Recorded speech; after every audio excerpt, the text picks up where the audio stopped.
جس گناہگار نے دی تیری دہائی ہوگی، سر پہ رحمت کی گھٹا جھوم کے چھائی ہوگی، جب گناہگار تیری دہائی ہوگی، جس گناہگار نے دی تیری دہائی ہوگی، سر پہ رحمت کی گھٹا جھوم کے چھائی ہوگی، جب گناہگاروں کی روز محشر وہی ہوگا میرے آقا کے قریب، روز محشر وہی ہوگا میرے آقا کے قریب، محفل صلی علی جس نے سجائی ہوگی، محفل صلی علی جس نے سجائی ہوگی، سر پہ رحمت کی گھٹا جھوم کے چھائی ہوگی، جب گناہگاروں کی گرمی حشیر کی شدت سے رہے گا محفوظ، گرمی حشیر کی شدت سے رہے گا محفوظ، جس کو بھی ساقی کوثر نے پلائی ہوگی، جس کو بھی ساقی کوثر نے پلائی ہوگی، سر پہ رحمت کی گھٹا جھوم کے چھائی ہوگی، جب گناہگاروں کی شیر قابل توجہ حضور کہ عرصہ حشیر میں دیکھیں گے نبی کے منکر، عرصہ حشیر میں دیکھیں گے نبی کے منکر، کہ وہ جدھر ہوں گے ادھر ساری خدائی ہوگی، وہ جدھر ہوں گے ادھر ساری خدائی ہوگی، سر پہ رحمت کی گھٹا جھوم کے چھائی ہوگی، جب گناہگاروں کی طیبہ میں رسائی ہوگی، جب گناہگاروں کی جوش میں آئی تو ہوگی اے نیازی رحمت،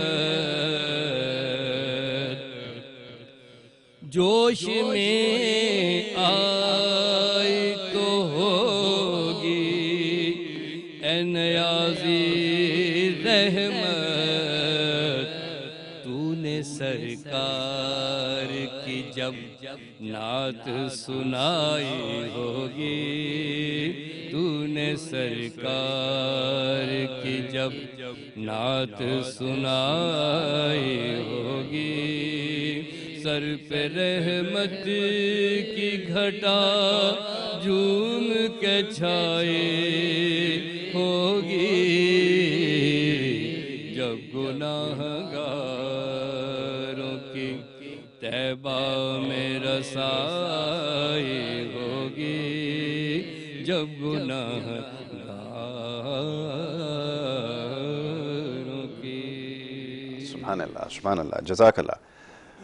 پروگرام میں خوش آمدید تمام دیکھنے والوں کو. آج جمعۃ المبارک ہے اور آج کے دن کی مناسبت سے ہر روز یعنی ہر جو ہمارا پروگرام ہوتا ہے ہفتہ وار، اس میں ہماری کوشش ہوتی ہے کہ آج کے دن کی مناسبت سے خاص طور پہ پروگرام میں بات کی جائے. تو یقیناً آج گفتگو ہوگی بہت سارے معاملات پر، بہت سارے مسائل کے حوالے سے بھی گفتگو ہوگی، لیکن سب سے پہلے بات ہوگی سید الایام یعنی کہ جمعے کے دن کے حوالے سے. کوشش یہی ہے کہ ہر نشست میں آج کے دن کی مناسبت سے گفتگو کی جائے، اور آج کیونکہ جمعے کا دن ہے تو خاص طور پہ آج ہمیں جمعۃ المبارک کے حوالے سے بات کرنی ہے. سب سے پہلے تو میں خوش آمدید کہوں گا عمران علی نقشبندی بھائی کو، جنہوں نے یہ خوبصورت کلام پیش کیا اور گلہائے عقیدت جو ہے وہ پیش کیا. تو ان کو ہماری ٹرانسمیشن میں خوش آمدید. عمران بھائی اور ہمارا بڑا پرانا اور بڑا گہرا تعلق ہے. ماہ مبارک خیر سے اب قریب ہے، تو وہ جو ماہ مبارک کی جو خصوصی ٹرانسمیشن ہے اس میں آپ ان کو دیکھتے ہیں. تو اب ہمیں موقع مل رہا ہے کہ جمعے کے دن یہ سلسلہ ہم نے کیونکہ شروع کر رکھا ہے، تو اسی مناسبت سے ہم جو ہے وہ نعت خواہوں کو پورے ملک سے جو ہے وہ موقع دیں گے اور انشاءاللہ ان کو آپ دیکھ سکیں گے. تو عمران بھائی کو ہم خوش آمدید کہیں گے. تو آج کے ہمارے مہمان جو دوسرے ہیں وہ بھی بڑی اہم شخصیت ہیں، ہمارے ساتھ مختلف پروگرامز میں شریک ہوتے رہتے ہیں، اور ماہ مبارک کا جیسے میں بار بار تذکرہ اس لیے کرتا ہوں کہ اس کے لیے ہم نے بڑی تیاری جو ہے وہ کر رکھی ہے. انشاءاللہ آپ دیکھیں گے ایک بڑی خاص ٹرانسمیشن اس دفعہ آپ کے لیے K21 جو ہے وہ لے کر آ رہا ہے. تو مفتی مشتاق نورانی صاحب جو معروف عالم دین ہیں ہمارے ساتھ آج جو اسٹوڈیوز میں موجود ہیں، ان کو میں خوش آمدید کہوں گا. بہت شکریہ مفتی صاحب پروگرام میں ہمیں وقت دینے کے لیے اور ہمارے ساتھ آج کے دن اس خصوصی پروگرام میں شریک ہونے کے لیے. تو بات ایسی ہے کہ آج کے دن کی مناسبت سے بات کرنا اس لیے ضروری ہے کیونکہ آج کے دن کو یعنی جمعہ کے دن کو سید الایام کہا گیا، یعنی کہ دنوں کا سردار آج کا دن ہے. آج کے دن کی مناسبت سے جو کرنے کے کام ہیں وہ سمجھ لینا ضروری ہیں.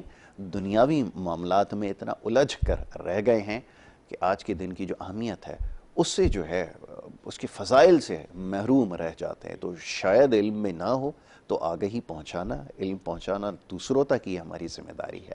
اسی مناسبت سے میں چاہوں گا کہ آج پروگرام میں گفتگو کی جائے اور پھر اس کے بعد ماہ رجب کے حوالے سے گفتگو کی جا رہی ہے. پچھلی نشست میں بڑی خاص ہماری گفتگو رہی تھی، تو میں چاہوں گا اس میں مزید آپ اضافہ کریں، ہمارے علم میں اور دیکھنے والوں کے علم میں اضافہ کیجئے. بسم اللہ. نحمده ونصلي ونسلم على رسوله الكريم اما بعد فاعوذ بالله من الشیطان الرجیم بسم اللہ الرحمن الرحیم.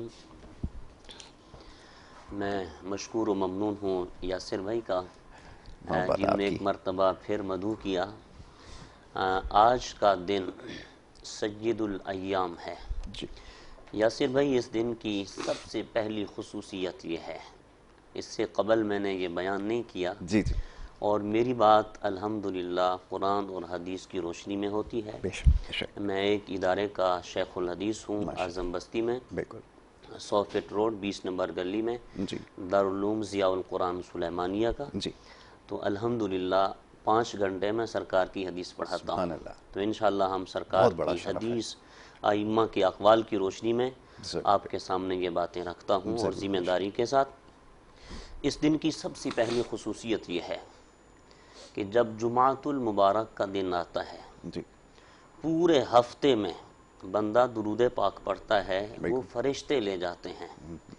لیکن جیسے ہی یہ سید الایام دن آتا ہے کیا کہنے، اب فرشتوں کے واسطوں کو ہٹا دیا جاتا ہے. براہ راست ڈائریکٹ امتی کا درود آقا کریم صلی اللہ علیہ وسلم کے دربار میں پہنچتا ہے.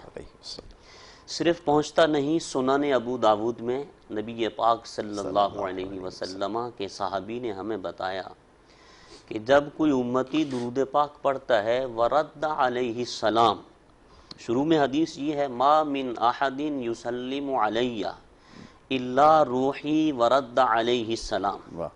فرمایا جب بھی میرا کوئی غلام مجھ پر درود و سلام پڑھتا ہے اللہ تعالیٰ میری روح کو اس کی طرف متوجہ فرما دیتا ہے. سبحان اللہ. فرمایا میں خود گنبد خضرا سے اپنے اس امتی کو سلام کا جواب دیتا ہوں. سبحان اللہ. ائمہ کے اندر ایک محدث گزرے ہیں، امام ابو الحفظ سمرقندی رحمۃ اللہ تعالی علیہ. یہ حجت ہیں حدیث میں بھی اور فقہ میں بھی. ان کی بات مضبوط ترین بات ہوتی ہے، ثقہ ہیں یہ. بالکل ٹھیک. آپ فرماتے ہیں کہ میں حج کے لیے گیا، میں نے حدود حرم میں ایک شخص کو دیکھا سمعت رجلا فی حرم ہوا کثیر الصلاۃ علی النبی صلی اللہ علیہ وسلم، میں نے کیا دیکھا، وہ طواف کر رہا ہے تو درود پاک پڑھ رہا ہے، وہ صفا مروہ کی سعی کر رہا ہے تو درود پاک پڑھ رہا ہے، وہ مینا میں ہے تو درود پاک پڑھ رہا ہے، عرفات میں ہے تو درود پاک پڑھ رہا ہے۔ فرماتے ہیں جہاں پر بھی میں نے اس کو پایا، اس حالت میں پایا، بہت خوب، اور کوئی دعا نہیں پڑھ رہا۔ میں نے اس سے پوچھا ایھا الرجل ان لکل مقام مقالا فما بالک لا تشتغل بالدعاء ولا بالتطوع بالصلاة سواک انک تصلی علی النبی صلی اللہ علیہ وسلم۔ اے شخص، تو نے نوافل نہیں پڑھے، تو نے طواف کی دعا نہیں پڑھی، صفا مروہ کی دعا نہیں پڑھی، اور کوئی دعا بھی نہیں پڑھ رہا، صرف تو درود پاک پڑھ رہا ہے، اس کی کیا وجہ ہے؟ وہ شخص کہنے لگا یہ راز کی بات ہے۔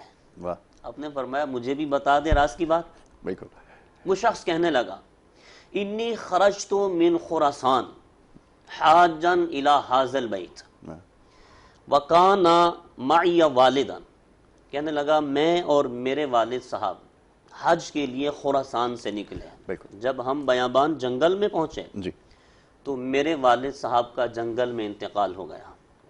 فَإِذَا هُوَ صَوْتُهُ كَصَوْتِ الْحِمَارِ، فرماتے ہیں میں نے والد کے چہرے پر چادر ڈال دی، تھوڑی دیر کے بعد میں نے دیکھا کہ میرے والد کا چہرہ گدھے کے چہرے کی مانند ہو چکا ہے۔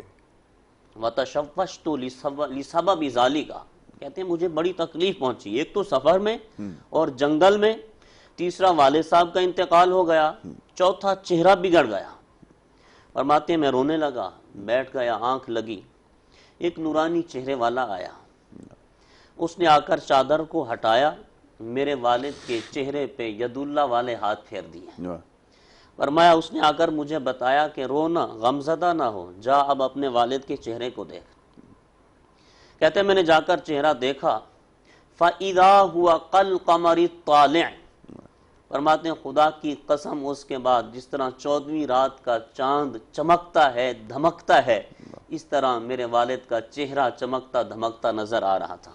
سبحان اللہ۔ وہ شخص کہتا ہے میں اس شخص کے دامن میں لپٹ گیا، فَأَخَذْتُ بِطَرْفِ رِدَائِهِ، میں نے مضبوطی سے چادر کو پکڑ لیا، میں نے کہا واللہ باللہ تاللہ، اے آنے والے شخص، میرے والد کی تقدیر کو بدلنے والے شخص، بتا تو ہے کون؟ تو اس شخص نے کہا فقال انا المصطفیٰ، میں اللہ کا آخری نبی محمد عربی صلی اللہ علیہ وسلم ہوں۔ یا رسول اللہ یہ معاملہ کیا ہے؟ فرمایا تیرا والد ایک بڑے گناہ میں مبتلا تھا، لیکن ایک بہت اچھی خصلت رکھتا تھا، بستر پر جانے سے پہلے 100 مرتبہ میری ذات پر درود و سلام پڑھتا تھا، سبحان اللہ، سبحان اللہ۔ اس کے بعد جا کر بستر پہ لیٹتا۔ فرمایا آج جو درود و سلام کا ثواب لکھنے والا فرشتہ ہے، اس نے آ کر مجھے بتایا کہ یا رسول اللہ درود و سلام پڑھنے والا ہو اور چہرہ بگڑ جائے۔ اس سے پتہ چلا درود و سلام پڑھنے والوں کے چہرے بگڑتے نہیں ہیں بلکہ حسن آتا رہتا ہے۔ سبحان اللہ، بہت خوب۔ تو فرمایا فرشتے نے آ کر مجھے بتایا، میں نے اللہ تعالیٰ کے دربار میں عرض کی، اللہ تعالیٰ نے مجھے اجازت دی کہ محبوب جاؤ۔ فرمایا میں اللہ سے اجازت لے کر آیا ہوں، اور آ کر اس کے چہرے کو میں نے پھر نور کے اندر تبدیل کر دیا ہے۔ تو جمعۃ المبارک کا دن بابرکت دن ہے، اس میں کثرت سے درود و سلام پڑھنا چاہیے، اس لیے کہ ہر عبادت رد ہو سکتی ہے یاسر بھائی، لیکن قرآن نے ہمیں ایک اصول دیا ہے، ایک قانون دیا ہے، ایک قاعدہ دیا ہے، ایک کلیہ دیا ہے۔ فرمایا یہ اتنی بڑی عبادت ہے مسلمانوں، رب نماز پڑھنے سے پاک ہے، زکوٰۃ دینے سے پاک ہے، حج کرنے سے پاک ہے، یعنی کہ تمام افعال سے میرا رب پاک ہے، لیکن جب درود و سلام کی باری آتی ہے وہ خود اعلان کرتا ہے سورۃ احزاب میں ان اللہ و ملائکتہ یصلون علی النبی، فرمایا بے شک اللہ اور اس کے سارے فرشتے، ملائک یہ جمع ہے، ایک فرشتہ نہیں، سارے فرشتے کیا کرتے ہیں؟ یصلون، یہ مضارع کا صیغہ ہے۔ فرمایا ایک دن نہیں، 2 دن نہیں، جب سے میں نے فرشتوں کو بنایا ہے اور محبوب کو بنایا ہے اس دن سے میں بھی درود و سلام پڑھ رہا ہوں، میرے فرشتے بھی درود و سلام پڑھ رہے ہیں۔ پھر ایمان والوں کو پیغام دیا کہ یہ کام میں بھی کرتا ہوں، میرے سارے فرشتے بھی کرتے ہیں۔ یا ایھا الذین آمنو، اے ایمان والو، صلو علیہ، لازم ہے تم پر، تم محبوب علیہ السلام کی ذات پر درود بھیجو، وسلموا تسلیما، اور خوب خوب سلام بھیجو۔ تو قرآن کی اس آیت مبارکہ میں درود کا ذکر بھی آ گیا، سلام کا ذکر بھی آ مہر گیا۔ ثبت کر دی گئی۔ واہ! اگر کوئی کہتا ہے میں درود نہیں پڑھتا، میں سلام نہیں پڑھتا، تو ہم کہتے ہیں نہ پڑھ، رب نے تجھے کب کہا ہے؟ رب نے ایمان والوں کو کہا ہے، یا ایھا الذین آمنو، اے ایمان والو، صلو علیہ، میرے محبوب پر درود پڑھو، وسلموا تسلیما، میں بھی اپنے محبوب پر درود و سلام پڑھتا ہوں، تم بھی خوب درود و سلام پڑھا کرو۔ تو درود و سلام ایک اتنا بڑا وظیفہ ہے کہ کائنات کا خالق جس کے کرم کو دیکھا جائے اس کا کرم کسی اور جیسے کرم کا نہیں ہے، جیسی اس کی عطائیں ہیں کسی اور کی عطائیں نہیں ہو نہیں سکتی، جیسی اس کی سخاوتیں ہیں کسی اور کی ایسی سخاوتیں نہیں ہیں۔ جتنا بڑا ذلیل ہے، مجرم ہے، خطا کار ہے، بس اس کی دہلیز پر آ کر وَلَوْ كَانَ مِثْلَ الذُّبَابِ، مکھی کے پر کے برابر ایک آنسو ٹپکا دے، وہ ایک آنسو اس کی ساری زندگی کے گناہوں کو مٹا دینے کے لیے کافی ہے۔ سبحان اللہ، بہت خوب، بہت خوب، آپ نے بڑے خوبصورتی سے اس کی اہمیت درود و سلام کی جو ہے وہ بیان کی ہے، اور یقیناً اس کے آج کے دن کی مناسبت سے اہمیت جو ہے وہ مزید بڑھ جاتی ہے، جس کا بھی آپ نے تذکرہ کیا ہے۔ تو یقیناً ایک بڑی سادہ عبادت ہے، بڑی آسان عبادت ہے، الفاظوں میں زیادہ استعمال بھی نہ ہو، زبان کو ہلکی سی جنبش دینی ہے اور اتنے بڑے معاملات طے پا جائیں، تو اس سے بڑی اور سعادت کیا ہو سکتی ہے؟ تو آج کے دن درود کی کثرت کا جو ہے وہ حکم دیا گیا ہے، اس کو آپ نے اختیار کرنا ہے، اور جیسے ابھی مفتی صاحب نے بڑی خوبصورتی سے بتایا کہ پورے ہفتے کے معاملات ایک طرف اور جمعے کے دن کے معاملات جو ہیں وہ ایک طرف ہے، یہ جمعے کی رات اور جمعے کا دن، اس کو بڑی فضیلت جو ہے وہ حاصل ہے۔ تو یہ اللہ تعالیٰ ہمیں اتنی ہدایت دے، معاملات کو سمجھنے کی جو ہے ہمیں وہ سخت ہمارے اندر جو ہے وہ پیدا کر سکے، اور ٹکراؤ سے بچنے کی میں ہمیشہ کہتا ہوں کہ اس وقت سب سے زیادہ ضرورت ہے۔ بہرحال جی، اب آپ نے گفتگو کرنی ہے کیونکہ ماہ رجب کے حوالے سے بات ہوگی، پھر شعبان، اور اس کے بعد جو ہے ماہ رمضان۔ تو یہ سارے معاملات ایسے ہیں کہ جیسے بھی کچھ دیر پہلے ہم لوگ ایک رسمی گفتگو کر رہے تھے جس میں ایک بات ہوئی کہ ہمیں تیاری کرنی ہے، کہ جیسے سیٹ ہمیں لگانا ہے، یہ ساری چیزیں کرنی ہے، اسی طرح عبادات کی بھی تیاری جو ہے وہ کرنی ہوگی، تو یہ لازم ہم سب پر ہے۔ تو میں چاہوں گا اس حوالے سے تھوڑی گفتگو کر لی جائے کہ یہ ماہ مبارک سے پہلے کے جو ایام ہیں یا جو مہینے ہیں ان کے بارے میں چاہوں گا تھوڑی سی گفتگو کر دیں، ان کی اہمیت کے حوالے سے ذرا سننے والوں کی نظر فرمائیے، یہ کیا اہمیت ہے؟ جی میں عرض کروں یاسر بھائی، بسم اللہ۔ جب یہ ماہ مبارک جلوہ گر ہوتا تھا، نبی کریم صلی اللہ علیہ وسلم اپنے اصحاب کو فرماتے کمر کس لو، تیاری کرو، جس طرح آپ ابھی فرما رہے تھے تیاری کرنی ہے، اور پھر آپ فرماتے رجب شہر اللہ، اے میرے غلاموں تمہیں پتہ ہے رجب کی کیا فضیلت ہے؟ یہ رجب اللہ کا مہینہ ہے، لیکن سارے مہینے اللہ کے ہیں، لیکن خصوصی طور پر اس کی نسبت اللہ کی طرف کی گئی ہے۔ شعبان و شہری، آپ کا سوال کا جواب اسی کے اندر آ گیا، اور شعبان میرا مہینہ ہے، ورمضان و شہر امتی، اور رمضان المبارک میری امت کا مہینہ ہے۔ جیسے ہی یہ مہینہ جلوہ گر ہوتا، نبی کریم صلی اللہ علیہ وسلم دعا فرمایا کرتے تھے، اللہم بارک لنا فی رجب و شعبان وبلغنا رمضان، اے اللہ رجب میں اور شعبان میں ہمیں برکتیں عطا فرما، اور ہمیں رمضان المبارک تک پہنچا، ہم اس مقدس مہینے کو، عظمت والے مہینے کو پا کر عبادت کریں۔ ایک اور حدیث پاک کے اندر نبی کریم صلی اللہ علیہ وسلم نے رجب کی فضیلت بتائی۔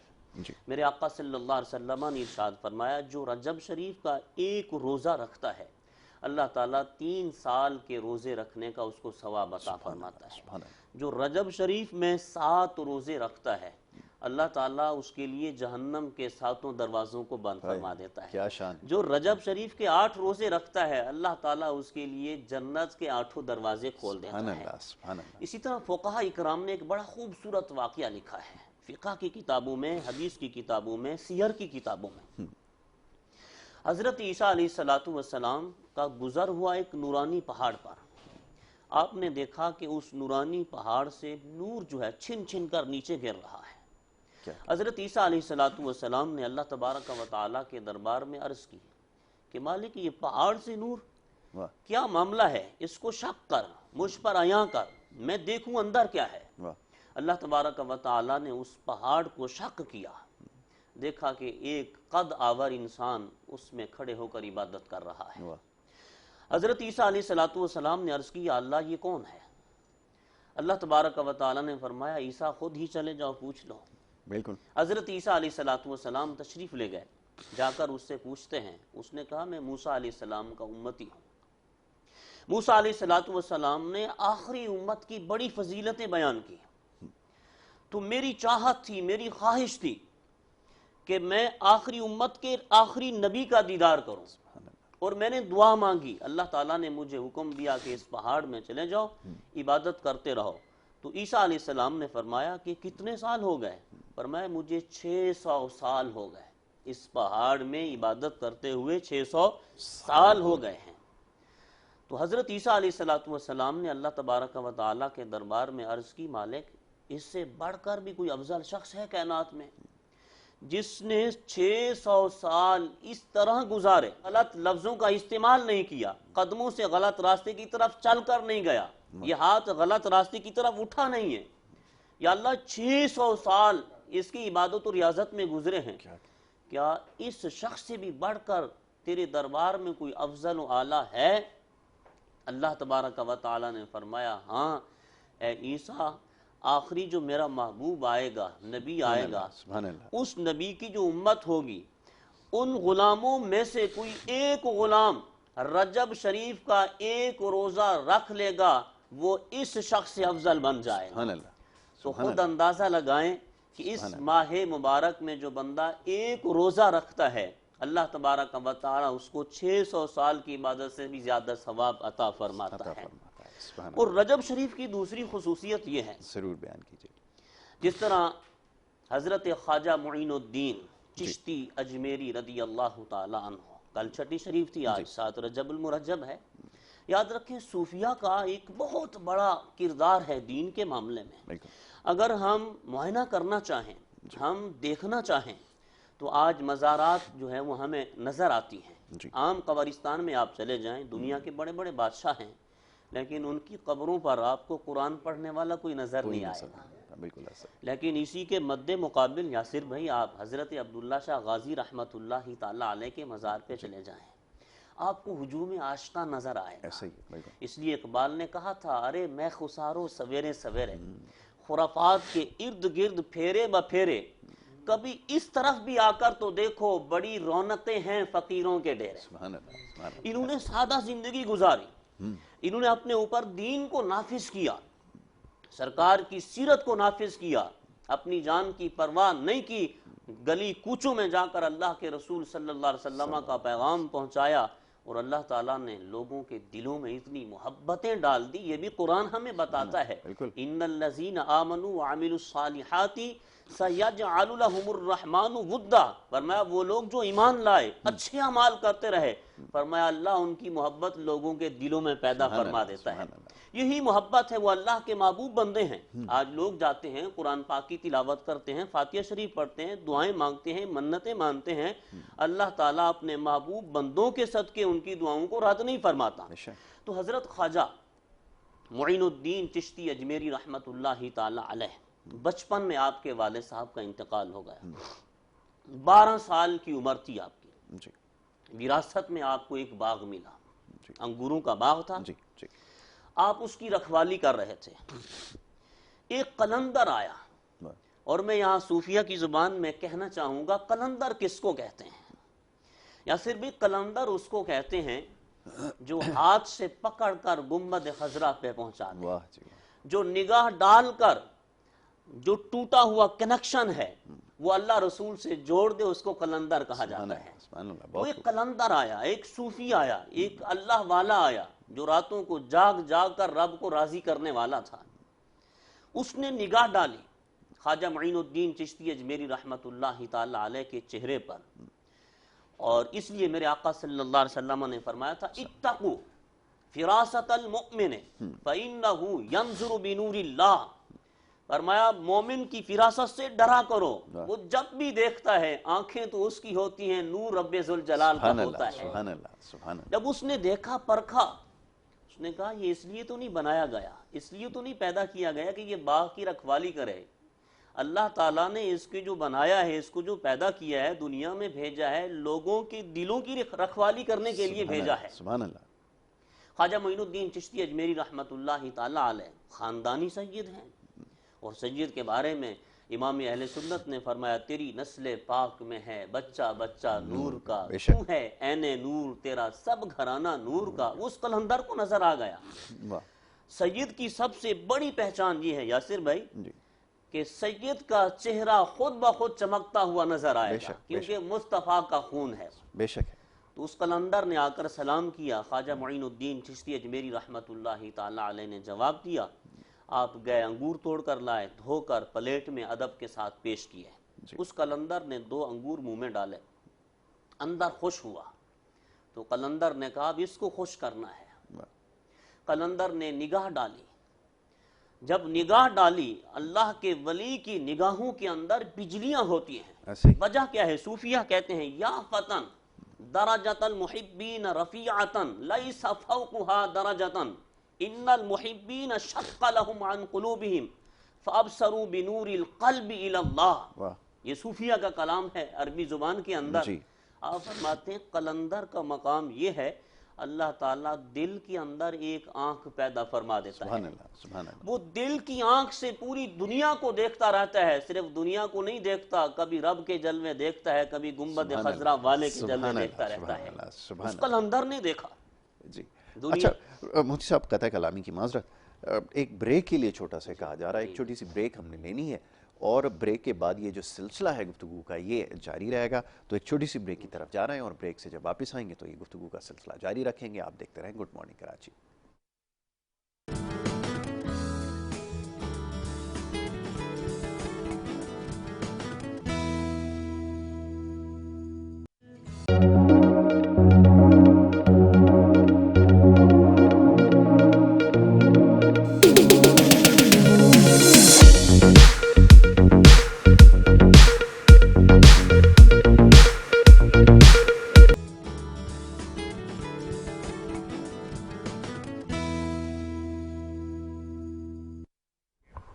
بریک سے واپس آ گئے ہیں جی۔ بریک پہ جانے سے پہلے ہماری جو گفتگو ہے مفتی صاحب کی، مفتی مشتاق نورانی صاحب جو یہاں تشریف فرمائے، بڑی خوبصورت گفتگو کر رہے تھے آج کے دن کی مناسبت سے، بڑی زبردست بات اب تک ہوئی ہے، اور ماہ رجب کے حوالے سے بات کر رہے تھے۔ تو میں گفتگو میں مخل ہو گیا، اس کے لیے تو پہلے معذرت قبول کیجیے، کیونکہ وہ آپ کو پتہ ہے کہ ایک فارمیلٹی ہے کہ ہمیں بریک جو ہے وہ لینی پڑتی ہے۔ میں چاہوں گا کہ وہ گفتگو کا سلسلہ وہیں سے جوڑا جائے جہاں سے۔ جی تو اس قلندر نے نگاہ ڈالی، خواجہ معین الدین چشتی اجمیری رحمۃ اللہ تعالی علیہ نے وہ باغ اللہ کے نام پہ لٹا دیا۔ کیا کہنے، واہ۔ لٹا کر چلے گئے، 27 سال تک علم حاصل کیا۔ اور یہاں یہ بھی آپ کے توسل سے پیغام دینا چاہوں گا، حالات حاضرہ میں گلی کوچے میں جس کے بال بڑے نظر آ جائیں اس کو قلندر کہا جاتا ہے۔ ولی کے لیے یاسر بھائی سب سے پہلی شرط یہ ہے کہ وہ شریعت کو سیکھے۔ بالکل، خواجہ صاحب رحمت اللہ تعالی علیہ نے 27 سال تک مصطفیٰ کی شریعت کو سیکھا ہے۔ سیکھنے کے بعد واپس آ رہے ہیں، آپ نے دیکھا راستے میں ادھر خواجہ معین الدین کے پیر حضرت عثمان ہارونی رحمت اللہ تعالی علیہ یا ہرونی رحمت اللہ تعالی علیہ، دونوں لفظ کتابوں میں ملتے ہیں۔ پیر اور مرید کا سامنا ہوا، ابھی مرید بنے نہیں۔ ایک مجوسی آگ پرست آگ کی عبادت کر رہا تھا۔ حضرت عثمان نے پوچھا یہ کیا کر رہا ہے؟ کہنے لگا اس لیے اس کی عبادت کر رہا ہوں قیامت کے دن یہ جلائے گی نہیں۔ اور اس کے ہاتھ میں اس کا چھوٹا بیٹا تھا، اس کا نام تھا مشخیہ، مجوسی کا نام مشخیہ تھا۔ حضرت عثمان ہارونی رحمت اللہ تعالی علیہ نے بچے کو لیا، آگ میں چلے گئے، تھوڑی دیر وہاں ٹھہرے رہے، پھر واپس آ گئے۔ مشخیہ نے پوچھا کہ آپ کو آگ نے نہیں جلایا؟ کہا یہی تو بتانے آیا ہوں، جو مصطفیٰ کا بن جاتا ہے پھر آگ اس کی بن جاتی ہے۔ سبحان اللہ، سبحان اللہ۔ کلمہ پڑھ لے دین میں داخل ہو جا، آگ نہیں جلائے گی، نہ دنیا کی آگ جلائے گی، نہ آخرت کی آگ جلائے گی۔ بے شک ایسا ہی۔ خواجہ معین الدین چشتی اجمیری رحمۃ اللہ تعالی علیہ نے دیکھا کہ پیر اسی کو بنانا ہے۔ حضرت عثمان ہرونی رحمۃ اللہ تعالی علیہ کے دست مبارک پر بیعت کر لی۔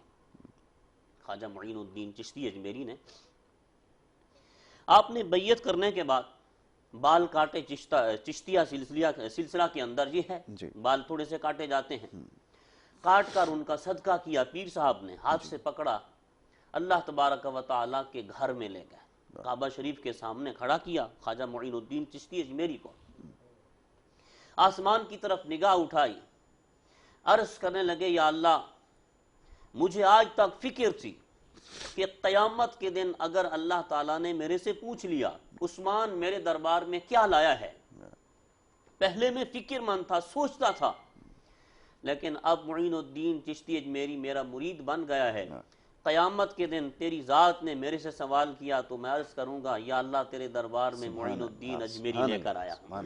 بہت خوب۔ اور عرض کرنے لگے یا اللہ اس کو قبول فرما، کان ہو سننے والے، تو انسان جو ہے وہ کعبے کی گفتگو بھی سنتا ہے، بظاہر یہ در و دیوار یہ بولتے نہیں ہیں، لیکن کوئی عشق والا ہو، پیار والا ہو، محبت والا ہو، پھر اللہ تعالیٰ اس کو سناتا ہے۔ بہت خوب جی، بہت خوب۔ زاویۃ من کعبہ، کعبہ شریف سے آواز آئی کہ اے معین الدین چشتی اجمیری کے پیر جا، ہم نے اس کو قبول کر لیا۔ سبحان اللہ، سبحان اللہ، بہت خوب، بہت خوب، بہت خوب۔ مفتی مشتاق نورانی صاحب یہ گفتگو کر رہے تھے اور بڑی تفصیل سے آج کے دن کے حوالے سے بھی بات ہوئی، ماہ رجب کے حوالے سے بھی بات ہوئی، روزے کی اہمیت کو بھی ہم نے سمجھنے کی کوشش کی، یہ بھی ہمیں موقع ملا، اور اس کے علاوہ جو اور دیگر معاملات ہیں، کیونکہ وقت جو ہے اس کی کمی آپ کو پتہ ہے ہمیشہ ہو جاتی ہے، کیونکہ ایسے معاملات ہیں اس کے اوپر اگر ہم سارا دن پروگرام میں گفتگو کر سکیں تو شاید بات جو ہے ہماری مکمل نہ ہو سکے۔ یہ شان ہے، ذکر خیر ہے، اور اس کے لیے تو میرے خیال میں ایسے کئی ہزار پروگرام جو ہیں وہ ناکافی ہیں۔ تو مفتی صاحب آپ کا بڑا شکر گزار ہوں کہ آپ نے آج کے دن کے حوالے سے پروگرام میں گفتگو کی، ہمیں وقت دیا، یہ ہمارے لیے بڑا شرف ہے کہ آپ جیسے لوگ پروگرام میں جو ہے وہ تشریف لاتے ہیں اور یہ جو دین کی روشنی ہے یہ لوگوں تک پہنچاتے ہیں۔ تو بہرحال جی یہ سلسلہ جاری رہے گا۔ میں گزارش کروں گا عمران علی نقشبندی صاحب سے، کیونکہ اب یہ اختتامی چند مراحل ہیں، لمحات ہیں، اس میں ایک کلام پیش کریں اور اس کے بعد پھر جو ہمیں پروگرام کے سلسلے کو مزید آگے بڑھانا ہے، لیکن دوسرا سیگمنٹ جو ہے اس کے ساتھ جی ضرور ضرور۔ کہ میں چپ کھڑا ہوا ہوں دربار مصطفیٰ میں چپ کھڑا ہوا ہوں دربار مصطفیٰ میں چپ کھڑا ہوا ہوں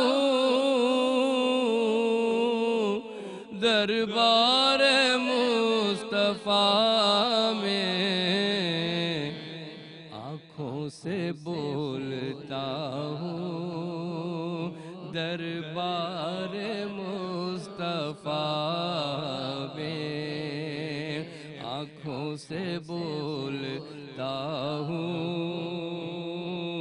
دربار مصطفیٰ میں، میرا وجود جیسے گم ہو کے رہ گیا تھا، میرا وجود جیسے گم ہو کے رہ گیا تھا، خود سے بچھڑ گیا ہوں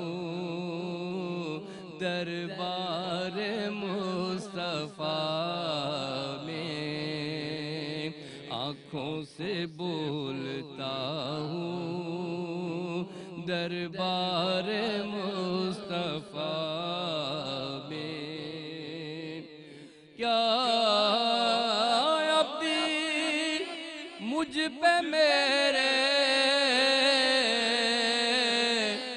رب کا کرم نہ ہوگا کیا اب مجھ پہ میرے رب کا کرم نہ ہوگا کہ اب تو میں آ گیا ہوں دربار مصطفیٰ میں آنکھوں سے بولتا ہوں دربار مصطفیٰ میں آنسو ندامتوں کے